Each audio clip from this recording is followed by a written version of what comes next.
of 1811-1812. France ceded the Louisiana Territory to Spain in 1762 after that country lost the French and Indian War. An American expatriate named George Morgan founded the New Madrid colony in 1789 on behalf of the country of Spain.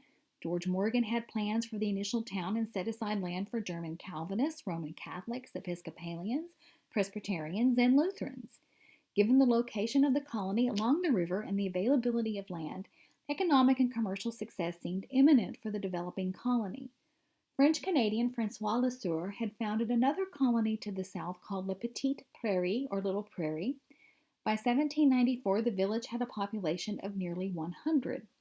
According to the Spanish census, New Madrid's population, including slaves, grew from 159 in 1789 to over 600 by 1797.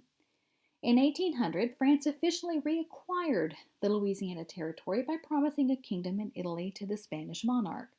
In 1803, Napoleon Bonaparte sold the Louisiana Territory to the United States. What would eventually become the Missouri Boot Heel was a small area in the vast territory that now belonged to the United States. The new country's initial interest in the Boot Heel was limited to its strategic location along the Mississippi River. The sparsely settled area was certainly not a top priority for the young United States. The population of the Missouri Boot Heel at the time the U.S. acquired it was about 1,350 whites and about 150 enslaved black people, almost all of whom lived near the Mississippi River. Nevertheless, with productivity from river commerce and more American settlers heading west, many signs pointed to a growth period for the Boot Heel and its surrounding areas. New Madrid and Little Prairie had the potential to become major ports along the Mississippi River. The hope for growth and prosperity was short-lived. Less than a decade after becoming a part of the United States, the New Madrid area was the epicenter for one of the largest earthquakes to ever hit North America. The New Madrid earthquake rocked the Boot Heel and surrounding area on December 16, 1811. Although several major quakes hit in a series over the next 3 months, accompanied by smaller quakes, the initial quake was the most devastating, possibly reaching anywhere from 7.2 to 8.2 on the Richter scale. The soft alluvial soil caused the ground to move unlike any other reported earthquake. Accounts from survivors describe how the ground liquefied as the sand sank and began moving in waves, flowing across the landscape and demolishing everything in its path. Some of these waves reached heights of 4 feet and shifted from horizontal to vertical positions. In some areas, water discharged from beneath the surface, blowing mud and dirt high into the air. The building of pressure beneath the surface forced concentrations of black shale to blow out, which appeared to mirror a volcanic eruption. Most of the residents of New Madrid and the smaller community of Little Prairie survived the initial earthquake. Many of their homes withstood the initial quake because the log construction allowed for slight movement as the earth shook. All too often, however, they collapsed in the following months from the effects of continuous aftershocks. While the residents scurried about assessing damage from the earthquake, the Mississippi River reportedly altered its course. According to several accounts, portions of the river flowed backwards for several days. River captains reported witnessing waterfalls spilling over the edge of the river, some measuring 6 feet in height. The earthquake caused the riverbed to rise and water flowed over forested areas across the river from New Madrid.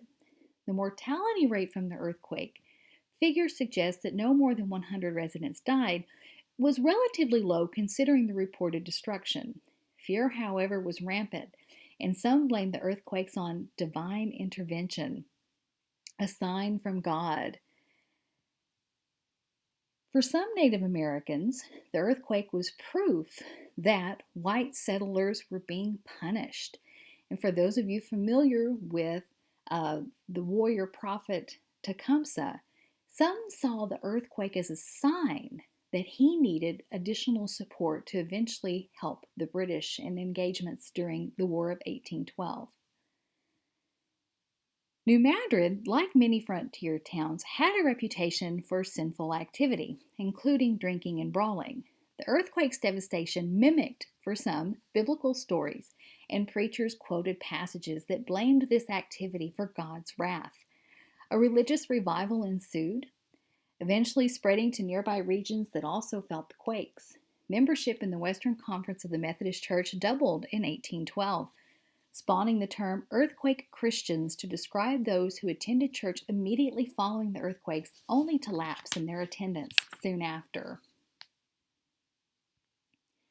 While some people used religion to cope with their fears, it did not prevent numerous aftershocks from occurring. Those in the boot heel had to learn to live with the constant movement, checking for damage immediately following an aftershock and recouping as best as possible. These methods of dealing with nature's vicissitudes notwithstanding, statistics suggest that the region's population experienced a dramatic decrease. Many residents moved away, and desperately trying to flee, they sacrificed investments in land and livestock.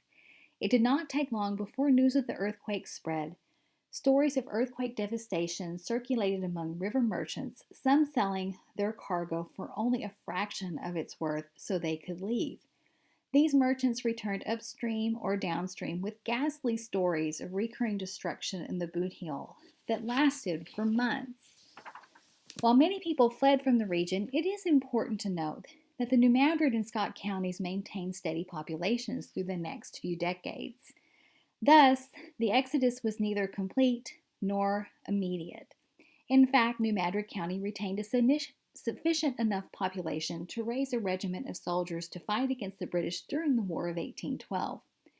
Even though some residents remained in the boot heel, the government tried to offer help to those residents who wanted to leave.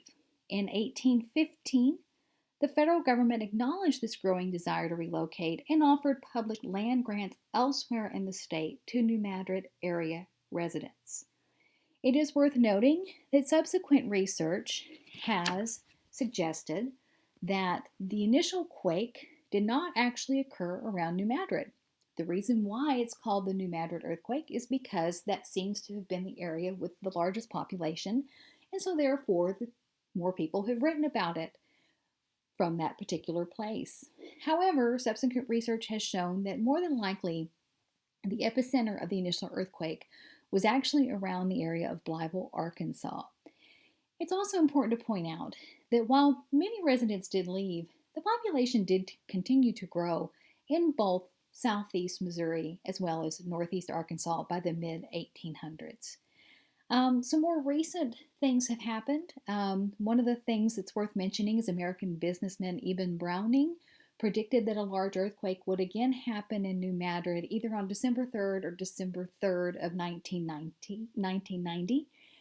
It did not occur, but for those studying the earthquake, it's a very interesting time period because many schools in the region actually closed down and had kits ready for when the earthquake would happen again. The New Madrid seismic zone does continue to have smaller earthquakes, although they are typically about 2 to 3 points on the Richter scale. It's also important to note that in recent decades, there's been quite a bit of research done in and around even the Blytheville area that have actually shown that a rather large earthquake probably occurred sometime in the mid-15th century, and it may have been about the same size and magnitude of the earthquake of 1811. Thank you for watching.